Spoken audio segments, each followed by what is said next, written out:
അസ്സലാമു അലൈക്കും വറഹ്മത്തുള്ളാഹി. ബഹുമാന്യരായ ശ്രോതാക്കളെ എല്ലാവർക്കും ഒരിക്കൽ കൂടി സ്വാഗതം. പിന്നെ ഈ മനുഷ്യരുടെ കാര്യം പറഞ്ഞ ഭയങ്കര കഷ്ടാണ്.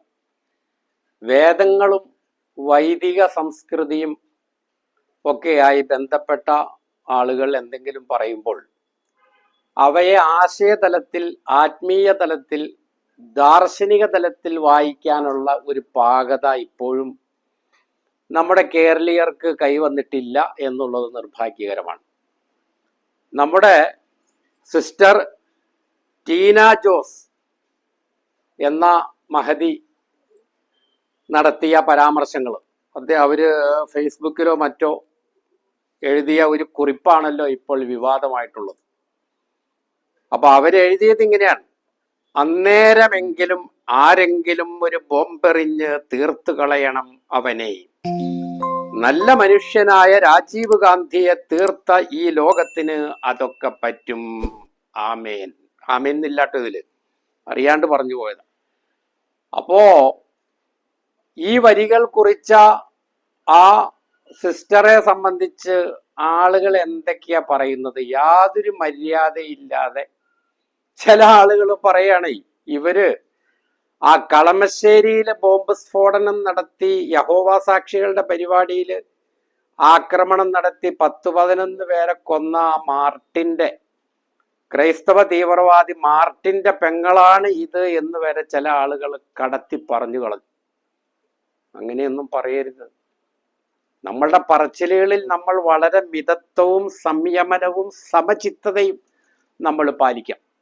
അതങ്ങനെ വേണ്ട. എന്താന്ന് വെച്ചാൽ അവർ സ്വാലിഹായ അമലുകൾ മാത്രം ചെയ്യുന്ന ആളുകളാണ് എന്ന നിലയ്ക്ക് അറിയപ്പെട്ടവരാണല്ലോ. അപ്പം അവരിൽ നിന്ന് എന്തെങ്കിലും വാക്കുകളോ പ്രവൃത്തികളോ ഉണ്ടായി അത് പ്രത്യക്ഷത്തിൽ അപകടകരമാണ് എന്ന് തോന്നിയാലും അത് നല്ല വാക്കാണത്, നല്ല പ്രവൃത്തിയാണത് എന്നുള്ള നിലയിൽ വ്യാഖ്യാനിച്ച് അതിനെ ശരിയാക്കുക. മനസ്സിലായില്ല? അതാണ് അതിൻ്റെ രീതിശാസ്ത്രം എന്ന് പറയണം. കാരണം അവർ സമാധാനത്തിൻ്റെ വെള്ളരിപ്രാവുകളാണ്, സ്നേഹത്തിൻ്റെ മാലാഖമാരാണ്. അങ്ങനെയുള്ള ആളുകളിൽ നിന്ന് നല്ലതല്ലാതെ ഉണ്ടാവില്ല. ഇന്ന് നല്ലതല്ല എന്ന് തോന്നിപ്പിക്കുന്ന എന്തെങ്കിലും ഉണ്ടായാലും അത് നല്ലതായിട്ട് വ്യാഖ്യാനിച്ച് അതിനെ ആ നന്മകളുടെ കൂട്ടത്തിലേക്ക് പെടുത്തി അങ്ങോട്ട് വിട്ടേക്കുക.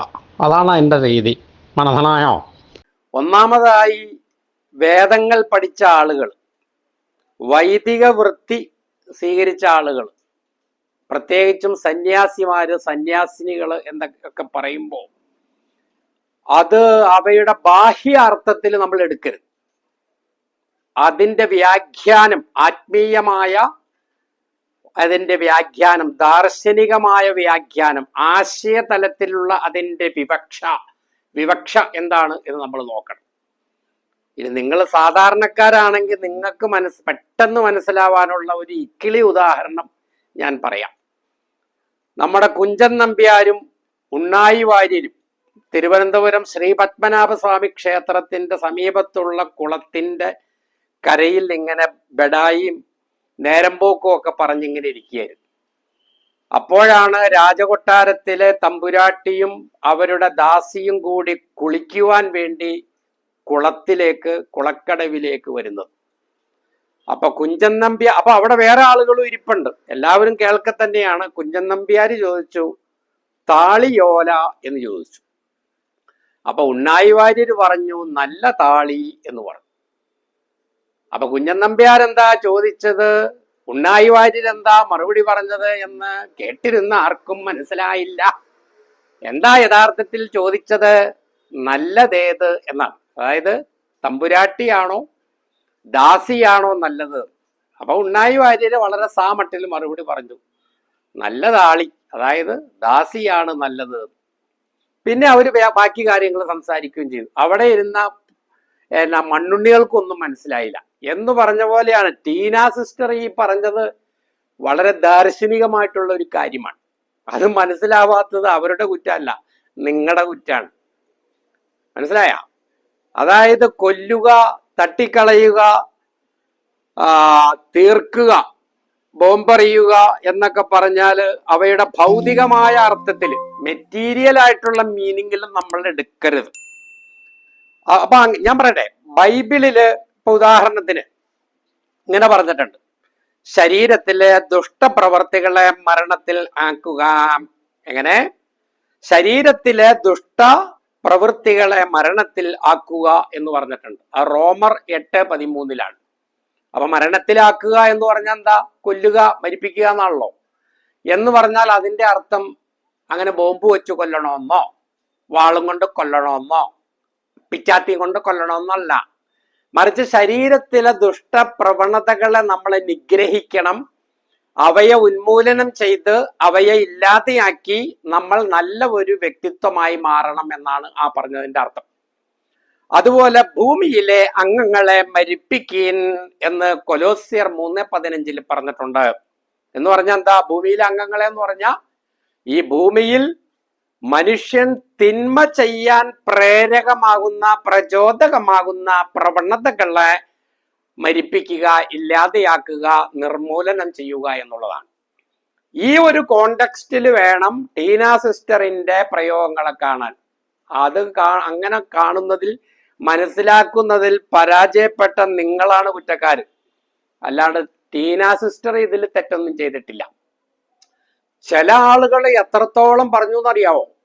അതായത് പള്ളുരുത്തി സ്കൂളിൽ ശിരോവസ്ത്ര വിവാദം ഉണ്ടായല്ലോ ഈ അടുത്ത കാലത്ത്. അപ്പൊ അവിടുത്തെ പ്രിൻസിപ്പാളമ്മച്ചി, ആ സിസ്റ്റർ അന്ന് പറഞ്ഞിരുന്നു എന്തെന്ന്, ആ പെൺകുട്ടി, മുസ്ലിം പെൺകുട്ടി ശിരോവസ്ത്രം ധരിച്ച് ഈ സ്കൂളിൽ വരുന്നത് മറ്റു വിദ്യാർത്ഥിനികളെ ഭയപ്പെടുത്തുന്നു എന്ന് പറഞ്ഞിരുന്നു. ആ ഭയപ്പെടുത്തുന്ന ശിരോവസ്ത്രം വെയിൽ ധരിച്ചത് ഈ ടീന സിസ്റ്ററെ പോലെയുള്ള കന്യാസ്ത്രീകളാണ് എന്ന് ചില ആളുകൾ പറഞ്ഞിരുന്നു. അങ്ങനെ വരെ ഇപ്പൊ പറയാൻ ആളുകൾ, അങ്ങനെയൊന്നും പറയരുത്, പറയാൻ പാടില്ല. മനസ്സിലായോ? വേദങ്ങളിലും അതുപോലെ വൈദിക പരാമർശങ്ങളിലും വേദങ്ങളുമായി ബന്ധപ്പെട്ട ആളുകൾ നടത്തുന്ന പ്രയോഗങ്ങളിലും സന്യാസിനിമാര് ഒക്കെ നടത്തുന്ന പ്രയോഗങ്ങളില്, പരാമർശങ്ങളില്, അവരുപയോഗിക്കുന്ന വാചകങ്ങളില് നമുക്ക് മനസ്സിലാവാത്ത എന്തെങ്കിലും ഉണ്ടെങ്കിൽ അറിവുള്ളവരോട് ചോദിച്ച് അവ പ്രകാശിപ്പിക്കുന്ന ഉദാത്തമായ ആശയങ്ങളുടെ ഭണ്ഡാകാരങ്ങൾ എന്താണെന്ന് നമ്മൾ മനസ്സിലാക്കേണ്ടത്. ഇപ്പൊ ഉദാഹരണമായിട്ട് കാനായിലെ കല്യാണ പന്തലിൽ ക്രിസ്തു അവിടെ വന്ന ആളുകൾക്കിടയിൽ വീഞ്ഞു വിളമ്പി എന്ന രീതിയിൽ നമുക്ക് ബൈബിളിൽ കാണാം. എന്ന് പറഞ്ഞാൽ അതിന്റെ അർത്ഥം അവിടെ വന്ന ആളുകൾക്കെല്ലാം ക്രിസ്തുദേവൻ മദ്യം വിളമ്പി എന്നാണോ? അല്ലല്ലോ. വീഞ്ഞു പോലെ അനശ്വരമായ മൂല്യങ്ങളെ അവിടെ വന്ന ആളുകൾക്ക് മുന്നിൽ യേശു ക്രിസ്തു പ്രഘോഷണം ചെയ്തു എന്നാണ് അതിന്റെ അർത്ഥം.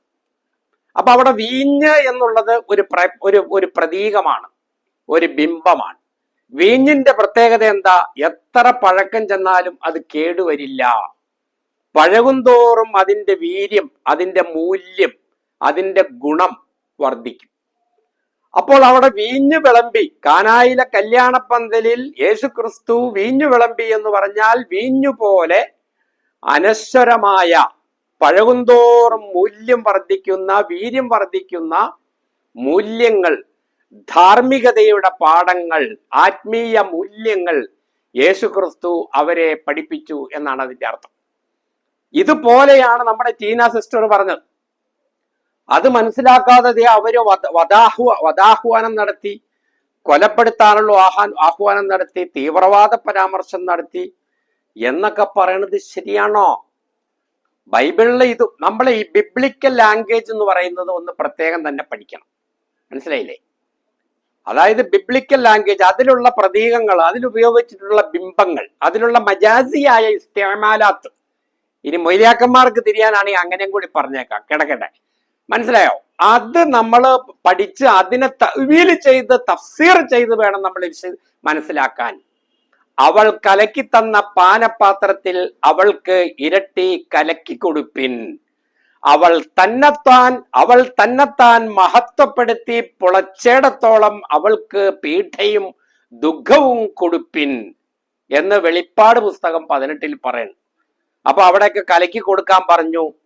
അവൾക്ക് പീഡയും പീഡിപ്പിക്കണം, ദുഃഖിപ്പിക്കണം എന്ന് പറഞ്ഞു എന്നൊക്കെ പറഞ്ഞ് നിങ്ങളൊക്കെ ഇറങ്ങി പുറപ്പെട്ട എന്ത് ചെയ്യും ചങ്ങായിമാരെ? ഇരുമ്പ് ദണ്ട് കൊണ്ട് അവൻ അവരെ മേയ്ക്കും, മൺപാത്രങ്ങൾ പോലെ അവരെ തകർക്കും.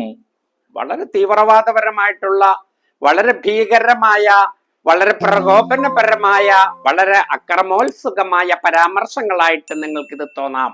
പക്ഷെ ഞാൻ ഈ പറഞ്ഞ പോലെ ദാർശനികമായിട്ട് അതിനെ വിശദീകരിക്കണം, അതിനെ വ്യാഖ്യാനിച്ച് മനസ്സിലാക്കണം. മനസ്സിലായില്ല? അങ്ങനെ മനസ്സിലാക്കാത്ത നിങ്ങളുടെ കുറ്റാണ്, ടീന സിസ്റ്ററുടെ കുറ്റമല്ല.